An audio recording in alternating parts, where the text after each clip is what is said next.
Good morning, class 10th.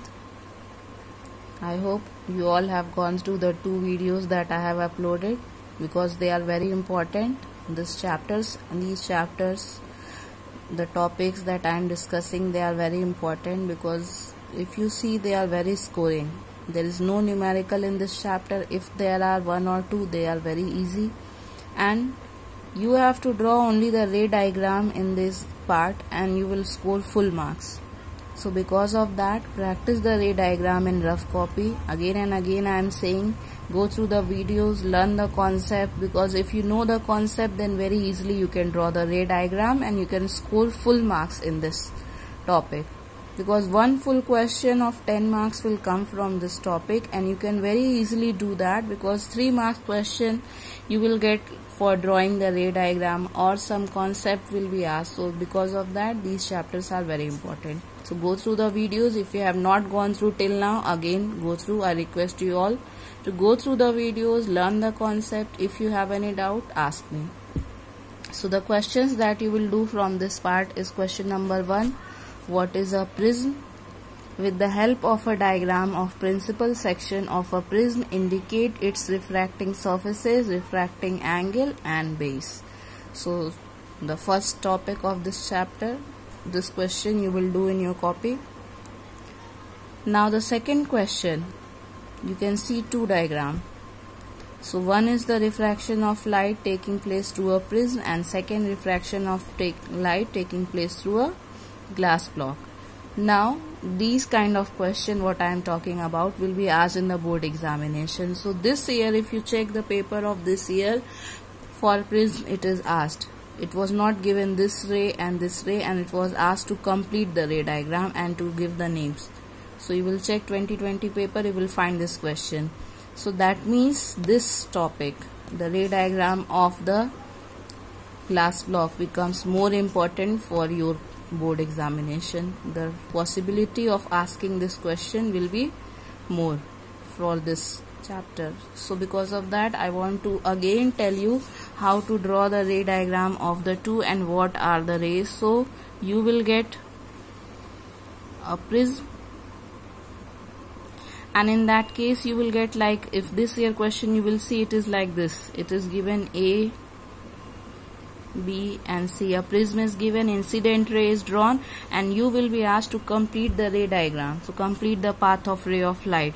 So inside the ray, inside the prism, the light will go from rarer to denser medium. It will bend towards the base, and then coming out it will bend away from normal. 2 normals you will draw, one from here and one from here. Is it clear? Now you will see that in this case how you will show the angle of deviation. So for showing the angle of deviation, you have to extend the incident ray. This is your incident ray, and this one will be your refracted ray, and this is your emergent ray. Clear? So what you have to do, you have to extend this incident ray and you have to extend this emergent ray in backward direction, and this angle will be your angle of deviation. So the question, if it is asked in the question to show the angle of deviation or to complete the path of ray of light, so you will complete the path of ray of light, then you will name this is incident ray, this is refracted ray, this is emergent ray, and this will be angle of deviation. Now the second question, in this part you can see 2 part is given. Both you have to compare between the prism and between the block. So for the glass block, again when you will get for the glass block, which is a possibility of asking this year, 90% chances are there the question related to this will be asked, because this is asked in 2020. So this will be the possibility for 2021 of your year. So again it will be given like this. Block will be drawn and this incident ray will be given, and you will be asked to complete the path of ray of light. So how you will complete? So first you will draw a normal passing through this surface, and this will become your angle of incidence. Now ray of light is going from air to glass, that means rarer medium to denser medium. So it will bend towards the normal. So you will show that this ray of light will coming like this. Is it clear? It will bend towards the normal, and this will be your angle of refraction. Now coming on this surface, again you will draw a normal like this, and you will again show that this ray of light goes away from the normal, and this will be your angle of emergence. Is it clear? So this will be your angle of emergence, this will be angle of refraction, this will be angle of incidence. Is it clear? And this will become your incident ray, this is your refracted ray, and this is your emergent ray. Now the question of comparison is asked, in both the cases what will be the difference in the emergent ray. So in this case, this is the incident ray, this is your refracted ray, and this is your emergent ray. So what difference you can find out between the two? So you can see that in this case you have an angle of deviation. That means incident ray and the emergent ray are making an angle with each other. Is it clear? When we extend the incident ray and emergent ray in backward direction, there will be angle of deviation. And in this case, we will see that there will be lateral displacement. That means incident ray, if we extend it, that means emergent ray and the incident ray are normal to each, means parallel to each other, and there will be a lateral displacement. So in this case we have angle of deviation, and in this case we have lateral displacement. Is it clear? So both the comparison when it is asked, so you can see that in case of a prism, refraction takes place and angle of deviation will be formed, and in this case there will be lateral displacement. Incident ray and emergent ray are parallel to each other. Incident ray and emergent ray are not parallel to each other. They are inclined to each other, making an angle, and that is the angle of deviation. Is it clear? Now I am making directly with pen. When you will draw the ray diagram, you will use pencil, because in the board you will be asked to draw the ray diagram with pencil, and arrows are also very important to show from where the incident ray refracted, means what will be the direction of the ray of light. Is it clear? So whenever you will draw the ray diagram, you will use pencil and scale to draw the ray diagram, and you will put the arrows. Don't forget to put the arrows, because if you will not put the arrows, that will deduct your marks. So if you make it like this very easily, you will get 3, or because this question, if it is asked, it will be asked in 3 marks. If a complete question will be asked for block, so it will be in 4 marks. Maybe it will be asked in 2 marks also.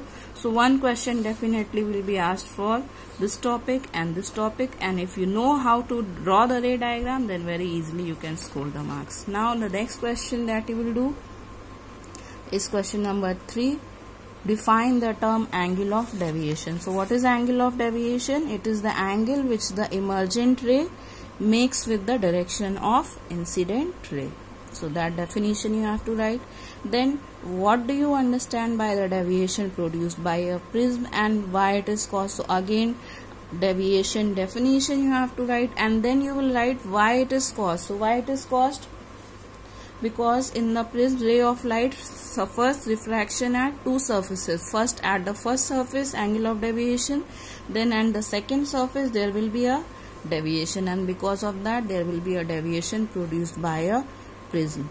Now the 3 factors, you know the 4 factors we had discussed on which the angle of deviation depends, so you can write any 3 factors. Now 6th question also you will do in your copy. This question also you will do. Next question, how does the angle of deviation produced by a prism changes with the increase in the angle of incidence? So in the second lecture of this part, I had discussed the graph, that curve you have to draw, and I told you that in that case when you will draw the curve, you will find that the angle of deviation first decreases with the angle of incidence, then it reaches to a minimum value, and then it increases. Is it so? This curve that I am talking about, this curve. So it reaches to a minimum value, this will be your delta minimum, here will plot angle of incidence, and this will be your deviation. So first it decreases, reaches to a minimum value, and then it start increasing. So this is how angle of deviation changes with the increase in angle of incidence. That curve you have to draw in it. Now the next question you will do is question number 10, the derivation. The first lecture we had discussed about the derivation. So here you have to write the relation, but you will derive the relation. Is it clear? So you will derive a relation for the angle of deviation for a ray of light passing through equilateral prism in terms of angle of incidence, angle of emergence, angle of prism. Angle of emergence is taken as I2, you can take it as E also. Is it clear? So in this question you will derive the relation. So derivation I had discussed in the video, that derivation you will do in this question. Now this question, it is given, draw a ray diagram to show the refraction of monochromatic ray through a prism when it suffers minimum deviation. So again, minimum deviation means the ray of light when incident after refraction goes inside the prism, it will become parallel to the base of the prism, and in that case angle of emergence and angle of incidence becomes equal. So this question also you will do, only the ray diagram you have to draw in this question. Now question number 13, this you don't have to do, but I am telling that a light ray of yellow color is incident on an equilateral glass prism at an angle of incidence equal to 48 degree. So this is given that a ray of yellow color light incident on a equilateral prism. Equilateral prism means each angle is of 60 degree. That means angle of prism A is 60 degree. And at what angle? 48 degree. And it suffers minimum deviation by 36 degree. So what will be the angle of emergence? So we know that in case of minimum deviation, angle of incidence and angle of emergence will be equal. So 48 degree is the angle of incidence. So therefore angle of emergence will also become equal to 48 degree. Now the next part is saying that if the angle of incidence is changed to 30 degree and 60 degree. Now it is as first it is 48 degree. 48 degree it's suffering minimum deviation. So that means 30 degree, at 30 degree what will be the angle of deviation equal to? Is it less than or more than 36 degree? So what do you think? And same case it will be 60 degree. So just now we had seen that angle of deviation first decreases and then it start coming to minimum value and then start increases. So at minimum value delta is given 36 degree. Is it given? For what angle? 48 degree. So 30 will be before 48 and 60 will be after this one. So what you can see that in both the cases this delta will be more than 36 degree or less than. So you can see that when it is decreasing, so obviously here the value will be more than this value, and when it is going this direction, so again this value become more than 36 degree because minimum is 36 degree. So obviously from here it will be more, like it will be 48 and reaches to 36, and then again it will start from 36 to it will become 37, 38, 39. Is it clear? So minimum is given at angle of incidence 48 degree. It is given minimum deviation taking place, and that deviation value is given 36 degree. So obviously before it this value there will be more value of delta, and after this also the delta value will be more than 36 degree. So in this case, in both the cases 30 degree and 60 degree, the deviation will be more than 60 degree. Is it clear? Second, this question, how does the angle of deviation depend on the refracting angle of the prism?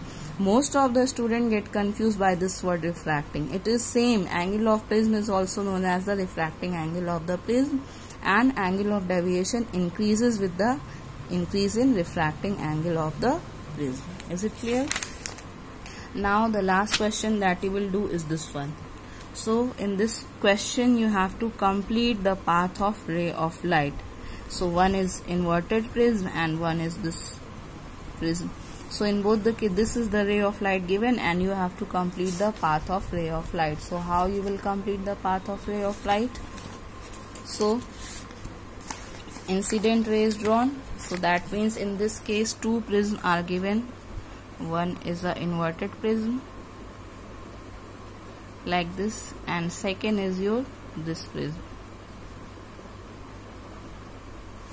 and one incident ray is drawn like this, and you have to complete the path of ray of light. So we know that when it will go inside the prism, it will become parallel here, and it will go away from here.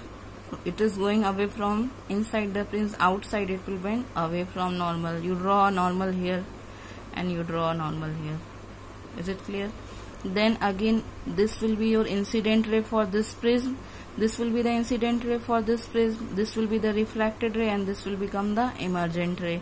Now this will become the incident ray, this will be the normal. Again, it going inside, it will become parallel to the base of the prism, and then it will move away from the prism, that bend away from the normal. So this is how you will complete the ray diagram. Is it clear? So you can see like this also, invert it, and you can see like this, ray of light coming from here, bending towards the base of the prism, then going away from the normal. Now striking second face of the prism, this face of the prism, this is the incident ray. Again it will become parallel to the base of the prism, going away.